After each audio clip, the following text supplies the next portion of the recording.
o las calles latinoamericanas. Algunas son horribles, pero a veces te pueden sorprender.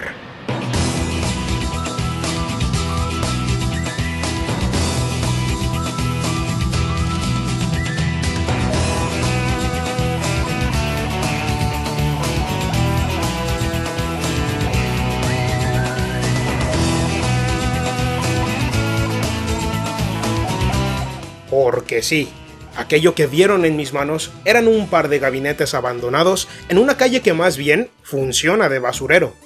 El primero se trata de un gabinete delgado y pequeño de Acer, una computadora en pésimo estado. El gabinete está raspado por todos lados y la tapa de la charola del lector de discos está totalmente descuadrada, tanto que no cierra.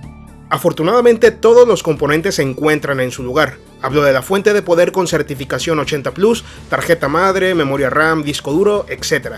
Pero no podría decir si funciona o no hasta intentar encenderla, y para eso debo quitarle el exceso de polvo con mi compresor y Dios sabe qué tanto tenga al haber estado quién sabe cuánto tiempo en la calle. Por otro lado, se encuentra la misma situación con este gabinete mediano muy viejo, diría yo del año 2009-2010, pero en su interior se encuentra una tarjeta madre del año 2014, ya que corresponde al socket 1150, aquel que soportaba la cuarta generación de Intel, una fuente de poder genérica con fecha de fabricación del 2016 y un disco duro Maxtor fabricado en 2005. Si la memoria no me es infiel, esos son tiempos donde la tecnología SATA era relativamente nueva, y discos como estos eran costosísimos. Obviamente, no voy a conservar el gabinete porque está en pésimo estado. Solo aprovecharé el botón de encendido, el botón de reinicio y los cables que van a los puertos USB y de audio, ya que son perfectos para hacer conexiones, y el fierro viejo a la basura. De más está decir que la lectora aún funciona, el disco duro tiene muchos sectores erróneos e impresionantemente la fuente de poder está trabajando aún. Pero lo que verdaderamente me importa de esta parte del tesoro encontrado en la calle es la tarjeta madre.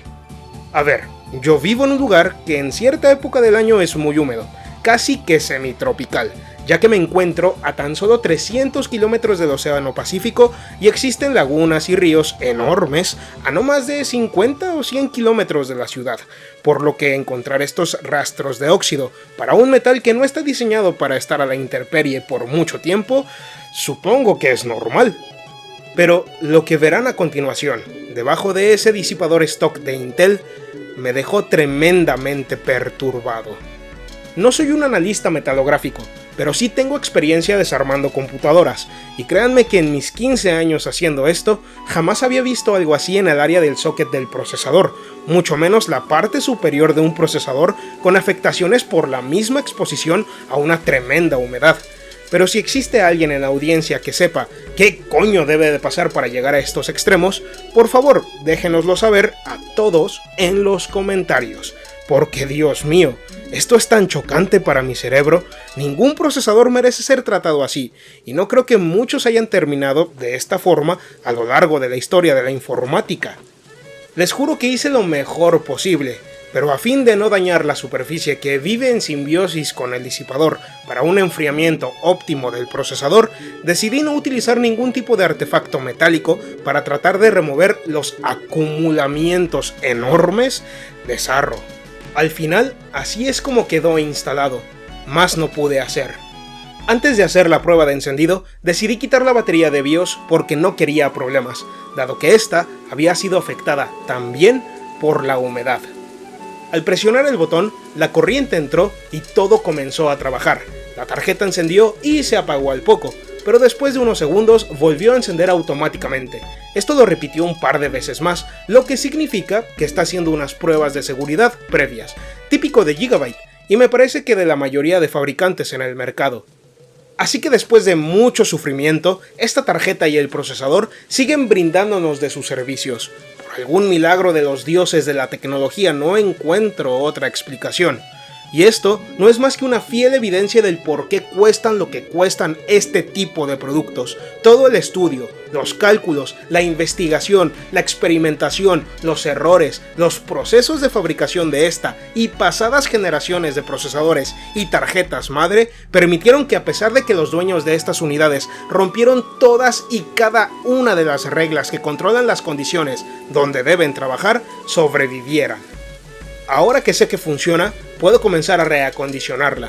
Por ahí tenía una tarjeta con socket 1155, que ya no funciona, pero tiene su módulo de retención en perfecto estado, por lo que rápidamente lo desacoplé para donárselo inmediatamente a su necesitada hermana menor, que por suerte son compatibles. Hice lo mismo con la base, ya que, como pueden darse cuenta, esta también fue afectada por alguna clase de líquido. Sinceramente, visto todo esto, no sé cómo es que los pines del zócalo se salvaron. Pero antes de hacer la instalación, aproveché para limpiar toda la tarjeta madre, dado que, como se podrán imaginar, todo componente contaba con algún grado de sarro en sus soldaduras, además del omnipresente polvo. Utilicé mucho, pero mucho alcohol isopropílico y cotonetes para las soldaduras, y una brocha para el polvo. Una vez limpia y ya con su módulo de retención en buen estado, este fue el resultado. Hermoso, ¿no? Ni siquiera parece que se trate de la misma placa. Ahora, ¿recuerdan el puerto de audio todo oxidado de la placa? Pues bueno, volví a utilizar a la misma donadora para extraer dicho puerto, ya que no se puede confiar en un electrónico oxidado. La mejor forma de dejar libre de soldadura a los contactos donde los pines del puerto nuevo van a hacer su conexión es no dejar de calentar el área con la pistola de calor, y cuando la soldadura comience a brillar, vamos a golpear la placa suavemente sobre la superficie de nuestra estación de trabajo, para poder así instalar correctamente nuestro nuevo puerto, sin olvidar que antes de hacerlo tenemos que limpiar el flux quemado con algo de alcohol isopropílico. Ahora sí, nuestra placa está lista para ser utilizada. Claro que no olvidé instalarle una nueva batería CR2032, ni mucho menos pasta térmica totalmente nueva y de calidad para un procesador que requiere todo el cariño de un servidor. Y ahí la tienen, aguantando como un campeón. Con todo, y un disco duro de hace prácticamente 20 años, con cientos de sectores erróneos, y una fuente de poder genérica de hace 7, todo encontrado en una calle llena de basura, ubicada en uno de los barrios más peligrosos de la ciudad de Guadalajara, en el estado mexicano de Jalisco. No tienen ni idea del orgullo que siento cada que rescatamos computadoras que están condenadas a su destrucción total. Digo, además del placer que provoca el poder repararlas utilizando solo nuestro cerebro y nuestras manos, sé que estoy colaborando un poco a evitar la polución de nuestro planeta. Sinceramente no entiendo por qué alguien desecharía un equipo que pudo haber sido fácilmente rescatado. Pero bueno, si muchas personas abandonan a sus mascotas sin ningún remordimiento, ¿qué puedo esperar que sientan por una computadora?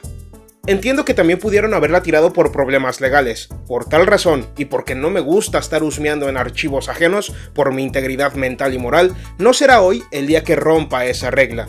No por la poca inocencia que me queda. No quiero ni pensar que guarda un disco duro abandonado en la calle. Al comenzar a desmontar la pequeña Acer, me di cuenta que los tornillos estaban también totalmente oxidados, y aunque parece que la placa está menos afectada por la humedad que la que acabamos de rescatar, sabía que posiblemente este equipo no iba a cooperar. Para empezar, al encenderla me doy cuenta que el ventilador que disipa el procesador no funciona, pero ese sería el menor de la tormenta de problemas que se avecinaba. La tarjeta jamás envió video a la pantalla, y eso que intenté de todo. Quité la batería de BIOS y nada sucedió. Lavé los slots con abundante alcohol isopropílico y un cepillo de dientes, pero tampoco mandó nada de contenido a la pantalla. Al mantenerla encendida, retirar el disipador y tocar el encapsulado con mi dedo, me doy cuenta que la temperatura no es la adecuada. Cualquier procesador sin disipador puede alcanzar temperaturas altísimas en cuestión de segundos, por lo que esto me indica que el origen del problema puede ser otro componente que causa que no aparezca contenido en pantalla, y estoy seguro que ustedes conocen muy bien cuál es. Así es, el chip donde se almacena el sistema BIOS y o UEFI. Pero, para verificarlo, necesito medir un par de puntos clave. El primero es el botón de encendido, que debe darnos un valor de 3.3 volts, que lo tiene. y los capacitores aledaños al controlador de dispositivos de entrada y salida deben presentar 5 volts, y ahí están. Con esta prueba, sabemos que no existe un corto en las pistas y los componentes que energizan y comunican a toda la tarjeta, así que sin esperar un minuto más, el chip se reprogramó con mi viejo y confiable CH431A. Y la verdad es que fue todo un éxito. La reprogramación del chip le permitió al procesador alcanzar una temperatura en el rango de lo que cualquier técnico consideraría normal sin disipación. Pero el problema principal no desapareció, la placa aún se rehusaba a enviar señal a la pantalla. En el preciso instante, recordé que el procesador integrado se trataba de aquella gama de bajo costo de Intel perteneciente a la cuarta generación. Muchos recordarán que durante la producción de esta generación comenzaron a proliferar decenas de modelos con cualquier gama de procesadores Intel integrados a la placa, desde el modesto Celeron hasta el monstruoso i7. Lo malo es que fueron precisamente estos modelos integrados los que tenían un defecto de fabricación que hacía que los procesadores dejaran de funcionar totalmente.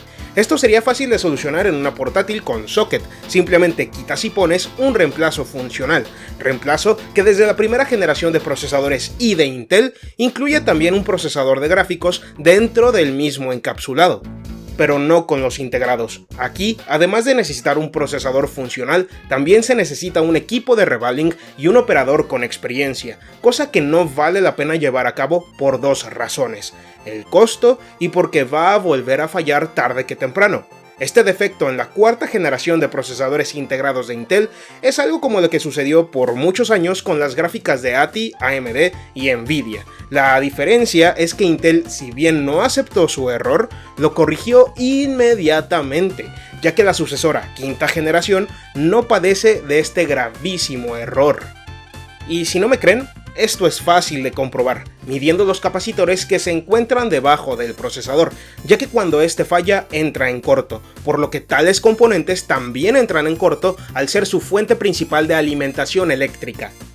¿Y cómo se sabe que están en corto? Simple, un capacitor tiene un polo positivo y uno negativo. En condiciones normales, un capacitor no debería tener continuidad entre sus polos, pero al probar cualquiera en esta placa, bueno, sí. Como lo están viendo y escuchando, la mayoría de los capacitores tienen continuidad entre ellos, lo que significa que el circuito está abierto, lo que a su vez significa que están en corto. Así que esta placa está lista para ser reciclada. Lo único que me queda entonces es revisar si la fuente de poder funciona. Para eso utilizo un probador que nos indica con LEDs si los voltajes en cada pin son correctos. Y no solo en cada pin, también cuenta con puertos de prueba para los alimentadores SATA, IDE e incluso floppy para fuentes antiguas. Visto lo visto, todo está bien con la fuente, pero hay otra tragedia en este cuento que pronto se las contaré. Mientras tanto, sabiendo que hasta ese punto solo tendría que reemplazar la tarjeta madre, me encontré con esto, una micro ITX con tecnología de un lejano 2012, pero que venía muy bien como reemplazo, ya que también contaba con puerto HDMI, era compatible con memorias DDR3 de laptop, tiene tarjeta de Wi-Fi no integrada con antenas removibles y lo más importante, su tamaño, ya que en el gabinete no cabe otra que no sea el formato micro ITX. Y es que justo ese es el asunto con esta computadora. Me quedaría con la fuente, con el disco duro que funciona, no tiene ningún sector erróneo, la unidad óptica y tiro lo demás a la basura. Pero la verdad es que el gabinete es una belleza, digo, es un gusto personal, y me parecería un desperdicio tirarlo a la basura. Tanto es así que comencé a darle una buena limpiada y a remover todas las etiquetas en mal estado, porque sí, claro que lo iba a pintar de ese negro mate que tanto caracteriza a los gabinetes de esta época. Y lo mismo para la fuente de poder, ya que la reja del ventilador tiene un poco de óxido acumulado. Por fortuna, aplicarle un par de capas de pintura hará que este deje de producirse estando ya en un ambiente adecuado. Y a ver, no soy ninguna leyenda del graffiti, pero creo que para un trabajo casero de pintura con lata no está nada mal. Obviamente limpié toda pieza metálica interior y todos los cables habidos y por haber antes de poner todo en su lugar. El procesador que utilicé fue el mismo que estaba en la tarjeta muerta de aquella todo en uno que convertí en gamer, así que como pueden ver, todo es absolutamente reciclado. Apliqué una pasta térmica de buena calidad y le puse un disipador de stock que tenía por ahí. al ser un Athlon de doble núcleo para un socket AM3 con pasta térmica de calidad, créanme que ese disipador será más que suficiente para mantenerlo fresco. Todo tornillo fue tirado a la basura, dado que estaban en pésimas condiciones, y los reemplacé con otros, que si bien no son nuevos, han tenido una vida más digna. Con respecto a la tapa del lector de discos, afortunadamente no estaba rota, lo único que debía hacer era poner la bisagra en su lugar para dejarla como nueva. Además, había lugares de la carátula frontal que aún conservaban sus plásticos protectores, por lo que los retiré para disfrutar de un gabinete de hace 10 años con embellecedores aún nuevos. Al final, este fue el resultado, una computadora en un estado más que digno. Digo, recordemos que la encontré pudriéndose literalmente en la calle. Retiré la etiqueta de Intel porque este gabinete ahora contiene tecnología AMD en su interior. Además, ese diseño gris Oxford merece ser apreciado sin nada que le contraste. Y bueno, sé que he pronunciado la palabra pero muchísimas veces en este video, pero es que con esta suerte que tengo, no sé qué otra expresión utilizar. Lo digo porque al querer encender el equipo para verlo funcionar por primera vez con mis propios ojos, mi sorpresa es que enciende y se apaga rápidamente. ¿Pero cómo? Si la fuente fue diagnosticada antes de ser instalada. Bueno, esto sucede cuando algún circuito de la fuente no está funcionando correctamente, por lo que cuando un probador le exige una mínima cantidad de corriente, esta parece funcionar. No es igual cuando lo requiere una tarjeta madre con todos los aditamentos instalados, un disco duro y una unidad óptica al mismo tiempo. En fin, lo bueno es que rápidamente encontré un reemplazo, relativamente barato. No me iba a quedar a medio camino por la culpa de una fuente de poder defectuosa, claro que no, por supuesto que no. Es más, todo este embrollo con la fuente me sirvió, ya que reciclé el ventilador de la unidad dañada fijándolo sobre ese enorme disipador negro, utilizando un poco de cinta doble cara de gran calidad, conectándolo directamente a esta terminal de la fuente que la placa no requiere gracias a su tamaño. Este disipará directamente el calor del aluminio del disipador producido por el chipset y el chip gráfico. Así garantizamos un funcionamiento normal por muchos años más. Total, el resultado es una belleza, una nueva oportunidad para ese pequeño gabinete, un disco duro, una memoria RAM, un procesador y una tarjeta madre dejados de la mano de Dios y rescatados por las manos indicadas. No dudé en mantener la etiqueta de Windows 8 en el gabinete Acer, ya que este ahora puede servirme perfectamente para analizar con conocimiento de causa uno de los fracasos más estruendosos de la historia reciente de Microsoft. Esto y mucho más próximamente en este canal.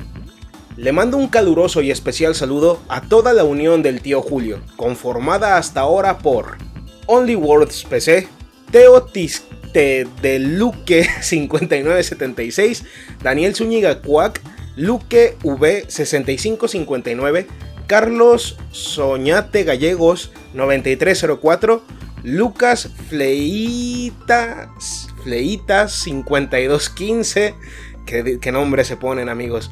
Brandon SDS y a Fercho Gamer 993. Oh, y claro, a Carlos Trejo, me acaba de llegar una notificación de que me acaba de hacer una generosísima donación en PayPal. Un abrazo, amigo. Ellos se han unido a las menciones God del canal, que, además de apoyar la creación de más y mejor contenido, tienen la distinción de ser mencionados al final de todos y cada uno de mis videos.